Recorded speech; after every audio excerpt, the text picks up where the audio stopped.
Rajab oyida arvohlarni eslab bitta xatmi Qur'on qiladi. Uni foydasi yo'q, birodar.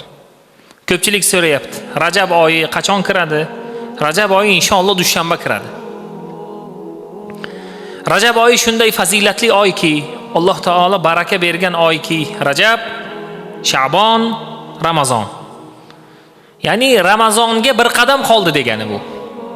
Payg'ambar sollallohu alayhi va sallam, sahobalar, tobiinlar, ulamolar Ramazonga tayyorgarlikni Rajabdan boshlardilar. Rajab ham fazilatli oy, lekin yana bir narsa bor, birodar. Rajab oyida xatm qilish kerak, Rajab oyida hech bo'lmasa bir 7 kishiga osh berish kerak, Rajab oyida bir arvohlarni eslash kerak degan joy yo'q. Unaqa joy yo'q. Rajab oyida tilovat Qur'on qilish kerak mayli. Rajab oyida roza tutish kerak mayli.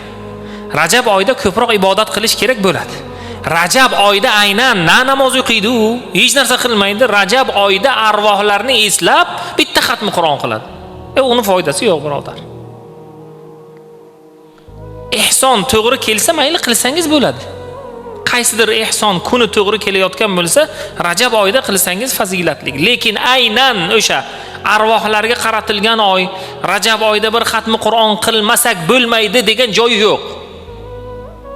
Alloh taoloning o'zi bu oy ham fazilatlik, Ramazonga tayyorgarlik, Ramazonga yaqin qolgan Rajab oyining